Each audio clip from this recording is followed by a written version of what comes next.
Assalamualaikum warahmatullahi wabarakatuh, sahabat Gobak. Nah, jadi kita hari ini mau nangkap kepiting ya. Ikutin terus saran kita. Gimana cara menangkap kepiting, oke? Let's go.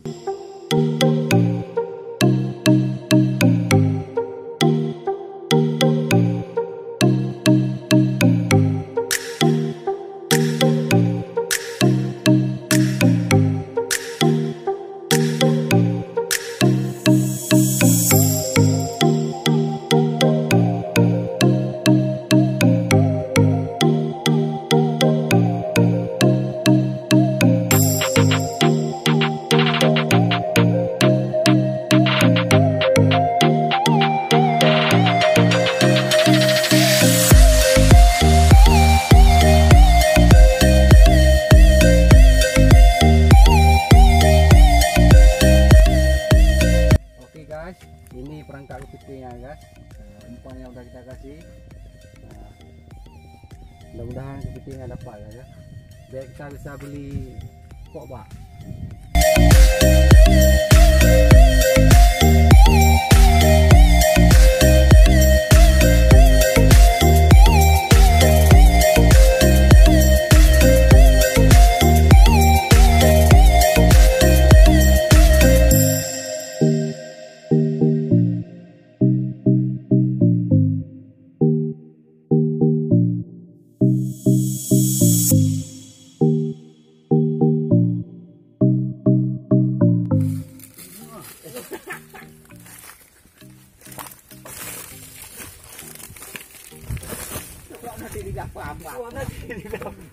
Sudah ya roh.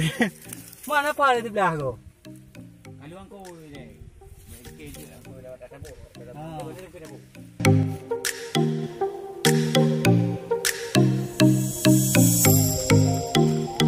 Aduh guys, saya tahu guys, capek guys, ya.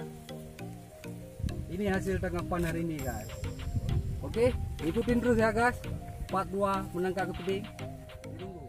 Oke guys, jangan lupa subscribe, Like, komen dan share. Oke.